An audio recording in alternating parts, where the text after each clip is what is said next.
இந்த தேர்தல் உணர்த்தி இருக்கக்கூடிய பாடம் ஒரு டெக்டானிக் ஷிஃப்ட் கீழே நடந்திருக்கு. 60 ஆண்டுகளாக இருந்த திராவிட கோட்டை தகர்க்கப்பட்டிருக்கிறது.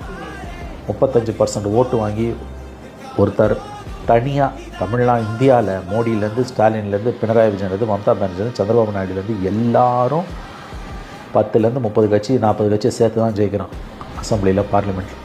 தனியாக ஒரு கட்சி 35% முதல் முறை தேர்தலில் எம்ஜிஆர் கூட வாங்கலை. அவர் 4 கட்சி சேர்த்து தான் 30% வாங்கினார், 130 சீட்டு. அன்ஃபார்ச்சுனேட்லி 35% சீட் கன்வர்ஷன் ஆகலை, 118 வரல. இது ஒரு மிக மிக மிக பெரிய சாதனை, வரலாற்று சாதனை. 60 ஆண்டு காலம் இந்த 2 கட்சிகள் வீட்டுக்கு அனுப்பப்பட்டிருக்கின்றன. கீழே ஒரு பெரிய மாற்றம் நிகழ்ந்திருக்கு. அரசு கவுந்துரும் உதயநிதி ஸ்டாலின் பேசுகிறாரு. சரி சார், உதயநிதி சார், நீங்கள் சொல்கிற மாதிரி கவர்மெண்ட்டு கவுந்துருது, நீங்கள் வரமாட்டீங்களே சார்?